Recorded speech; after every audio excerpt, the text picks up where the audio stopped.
Once you've set up an agent profile, if a change needs to be made to that profile, perhaps they want to add a social media link or they need to update their address after moving, this is where they will go do it. They click up here in the right-hand corner on either their initials or their picture, this little circle, and then click Edit Profile. And then here is where they can add or change their phone number, any social media information here. Maybe they've moved, they need to add their address. We'll do that now. And again, don't forget to hit save.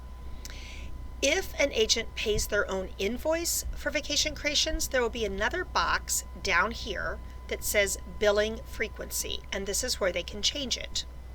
Also, they have a choice of navigation preferences. Perhaps when they sign in, they want to go to their reservations first and see that list of current reservations. They can change that here, hit save, then when they log back in the next time,